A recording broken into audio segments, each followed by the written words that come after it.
অসমৰ অগ্ৰণী প্ৰকাশন গোষ্ঠী লয়ন প্ৰকাশনৰ তৃতীয় বৰ্ষপূৰ্তি অনুষ্ঠানটি ৫ অক্টোবৰ তাৰিখে দিনজোৰা কাৰ্যসূচীৰে গুৱাহাটী প্ৰেছ ক্লাবত অনুষ্ঠিত হয়। সামাজিক কৰ্মী পুষ্পলতা মজুমদাৰ আৰু অৱসৰপ্ৰাপ্ত শিক্ষয়িত্ৰী গীতা কলিতাৰ বন্তি প্ৰজ্বলনেৰে আৰম্ভ হোৱা অনুষ্ঠানটিৰ আৰম্ভণিতে গণশিল্পী জনকণ্ঠ শ্ৰদ্ধাৰ জুবিন গাৰ্গলৈ শ্ৰদ্ধাঞ্জলি জনাই তেখেতৰ প্ৰতিচ্ছবিত মাল্যাৰ্পণ কৰে আৰু লগতে সকলোৱে সমবেতভাৱে মায়াবিনী গীতটো পৰিৱেশন কৰে।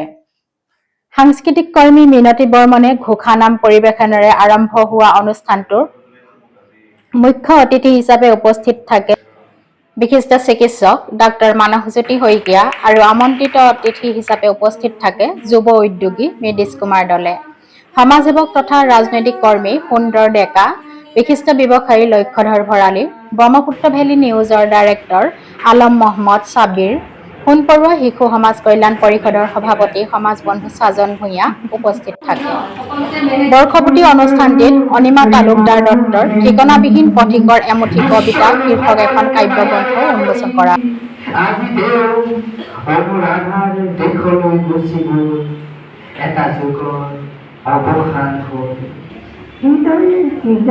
কামৰূপ মহানগৰ জিলা সাহিত্য সভাৰ প্ৰাক্তন সভাপতি সবিতা দেৱীয়ে গ্ৰন্থখন উন্মোচন কৰে। প্ৰকাশনৰ তৰফৰ পৰা অনুষ্ঠিত গ্ৰন্থ প্ৰতিযোগিতাৰ বিজয়ী সকলো প্ৰতিযোগীকে বঁটা প্ৰদান কৰা হয়। বঁটা প্ৰাপকসকল হ'ল প্ৰবন্ধ শিতানত সমাজসেৱক লেখক নবীন শইকীয়া সোঁৱৰণীত লয়ন কথাশিল্প বঁটা কমলাৰ ডক্টৰ ৰুমি কলিতা, সমাজসেৱিকা লয়ন দাস সোঁৱৰণীত লয়ন কথাশিল্প বঁটা নগাঁৱৰ গীতা কলিতা, লয়ন শব্দশিল্প বঁটা গুৱাহাটীৰ বৰ্ণালী তালুকদাৰ, লয়ন শব্দশিল্প বঁটা গুৱাহাটীৰ আলপনা দলে, লয়ন কথাশিল্প বঁটা গুৱাহাটীৰ চুমি ৰহমানলৈ প্ৰদান কৰা হয়। কবিতা শিতানত লয়ন কাব্যমহীয়সী বঁটা লাভ কৰে যোৰহাটৰ অনিমা তালুকদাৰ দত্ত।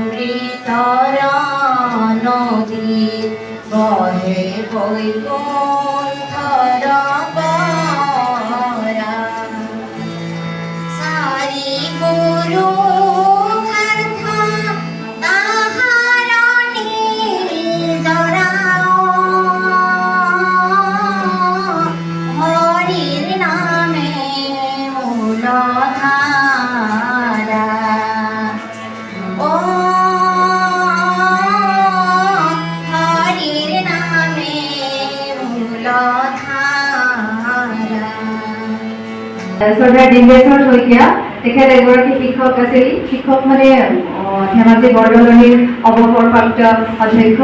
তেখেতেও কিছুদিনৰ আগতে যি বঁটা পাইছে দীনজ্যোতি ফাউণ্ডেশ্যনৰ পৰা কৃতি শিক্ষকৰ বঁটা গ্ৰহণ কৰিছে আৰু তেখেতৰ সুপুত্ৰ ডক্টৰ মানসজ্যোতি শইকীয়া তেখেতক ভাবি আমাৰ মাজত পাই সঁচাকৈ সুখী হৈছোঁ।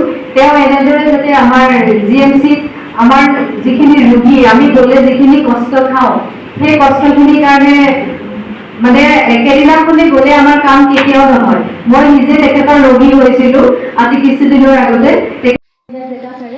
গল্প শিতানত লয়ন সাহিত্য সৌৰভ বঁটা গুৱাহাটীৰ বেলতলাৰ কল্যাণী ডেকা, লয়ন মহীয়সী সাহিত্য বঁটা লাভ কৰে জাগিৰোডৰ অকণ দেৱীয়ে, কুমাৰপাৰাৰ স্বপ্না দাস আৰু শিৱসাগৰৰ নাজমিন চুলতানাই উদগনিমূলক বঁটা লাভ কৰে।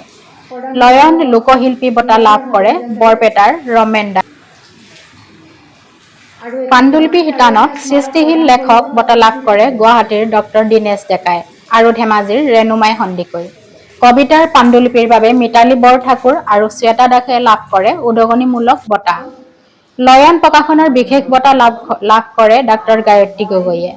লেখক প্ৰকাশকৰ মাজত ভাৱ বিনিময়ৰ অন্তৰংগ অনুষ্ঠান, কবিতা পাঠ, সাংস্কৃতিক কাৰ্যসূচী ইত্যাদিৰ মাজেৰে সফল সামৰণি পৰা অনুষ্ঠানটিত শ্যামবলী ৰয়, আমন্ত্ৰিত অতিথি লীলাধৰ হাজৰিকা, কংকন ডেকা, বাপন দাস, ৰামচন্দ্ৰ বৰ্মন, নুৰ ইছলাম কাদৰী, জয়া শইকীয়া, দীক্ষা গগৈ, নিভা হাজৰিকা আদি কৰি ভালেমান বিশিষ্ট ব্যক্তি উপস্থিত আছে। অনুষ্ঠানটি পৰিচালনা কৰে পাৰিজাত সন্দিকৈ আৰু তপস্বী দাসে। অনুষ্ঠানটিত প্ৰায় ১৮ শতাধিক বিশিষ্ট ব্যক্তি উপস্থিত আছিল বুলি লয়ন প্ৰকাশনৰ প্ৰতিষ্ঠাপক উষামণি শইকীয়াই জানিবলৈ দিয়ে। তেওঁ নাম লৈ আছিলে হঠাতে আহিছোঁ কবিতা আছে নেকি আপোনাৰ